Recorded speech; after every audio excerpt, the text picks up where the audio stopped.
Oke, Bang Firmansyah, seperti apa melihat debat perdana Capres nih semalam? Iya, kalau ditanya semalam debat Capres, tiga calon presiden yang debat tadi malam, jelas terlihat sekali kematangan, ketenangan dari sosok Ganjar Pranowo. Beliau sangat fokus ketika menerangkan atau menjawab pertanyaan. Beda dengan calon-calon yang lain yang kita lihat tadi malam, contoh paslon 01. Jadi kalau ditanya itu A, dia itu kayak lagi mikir, muter-muter dulu, waktu sudah hampir habis baru kejawab itu. Nah, sehingga waktu pun nggak cukup untuk menjawab pertanyaan. Jadi nggak fokus kalau 01.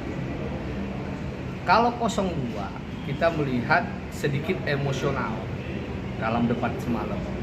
Jadi kalau orang-orang yang rasional, yang cerdas, pasti akan menyatakan tadi malam debat itu milik Pak Ganjar Pranowo. Kalau mau kasih nilai berapa mungkin buat debat semalam para pasangan masing-masing? Kalau debat semalam kita kasih nilai 01 kita kasih nilai 6, 02 kita kasih nilai 3, ya kan? Nah, 03 nah nilai 9. A plus lah itu, nilainya itu pakai A. Apa Bang keunggulan dari Pak Ganjar semalam dalam debat Capres perdana? Ya. Contoh, kebetulan entah kenapa ya, pertama pertanyaannya itu terkait tentang pemerintahan. Contoh. Jadi tentang pemerintahan, kebetulan kan beliau kan pernah 2 periode menjadi gubernur. Jadi ketika pertanyaannya pas, pertanyaan tentang itu, beliau tuh enak memaparkan.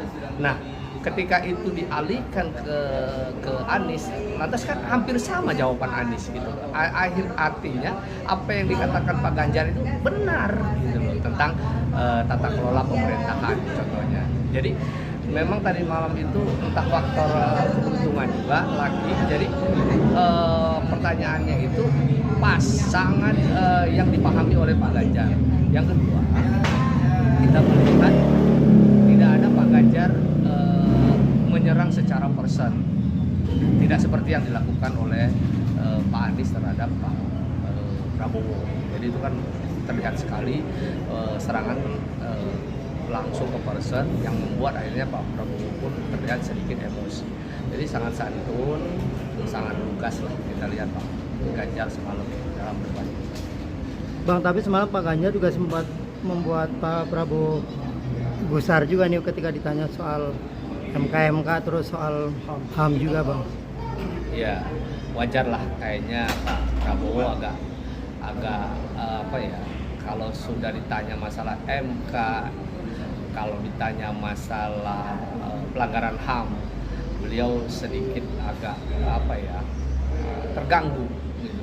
Makanya di sana terlihat emosionalnya tidak terkontrol.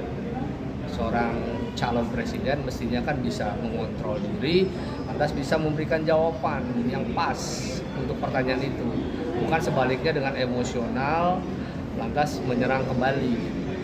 Itu sangat, kita lihat itu sangat merugikan Pak Prabowo dan menguntungkan Pak Ganjar. Artinya melihat debat semalam nilai Pak Ganjar tinggi dan apa yang disampaikan sampai ke masyarakat Bang. Sampai ke masyarakat. Dan saya melihat bahwa Pak Ganjar waktunya malah masih banyak. Terkadang pembawa acara pun masih bilang masih ada waktu Pak Ganjar, tapi Pak Ganjar bilang cukup. Karena memang beliau dalam menjawab selalu fokus ke pertanyaannya. Jadi tidak muter-muter. Jadi ketika ditanya apa ya dia langsung menjawab. Jadi waktunya sangat pas, cukuplah untuk debat semalam. Malam ada yang menarik dan menjadi sorotan adalah pertanyaan ke paslon nomor 2 bahwa mengenai MK yang sempat viral terus udah terbukti juga hakimnya cacat nih, bersalah. Tapi jawaban Pak Prabowo seperti apa Abang melihatnya, memuaskan nggak sih semalam?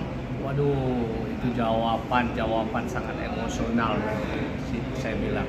Masa dijawab Pak Prabowo bahwa menurut ahli hukum. Nah, ini saya khawatir yang dimaksud ahli hukum oleh Pak Prabowo ini adalah partai pengusung. Partai pengusung Pak Prabowo itu kan ada ahli hukum tata negara tuh.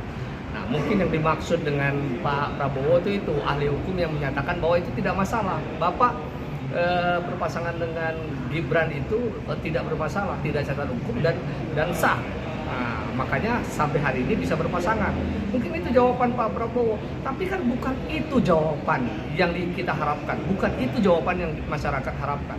Maksudnya ini kan ada cacat etika, cacat moral, dan terbukti MK sudah memutuskan bahwa ketua MK itu dan beberapa hakim itu bermasalah dalam putusan MK itu. Artinya ada cacat formil, ada cacat moral. Nah, ketika itu ditanya, malu nggak Pak? Bapak sudah diberikan kesempatan Pak, gitu loh, untuk menukar, gitu loh, pasangan itu.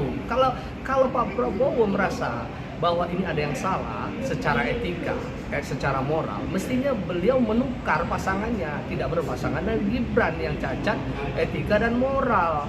Tapi malah jawaban beliau sangat menggelikan dan emosional. Biar masyarakat yang menentukan, biar masyarakat yang menentukan. Justru di sini kita sampaikan kepada masyarakat, tolong masyarakat jangan memilih calon yang cacat etika dan moral gitu. Biar kita buktikan ini kepada Pak Prabowo, ya kan, bahwa masyarakat tidak akan memilih pasangan yang cacat etika dan cacat moral.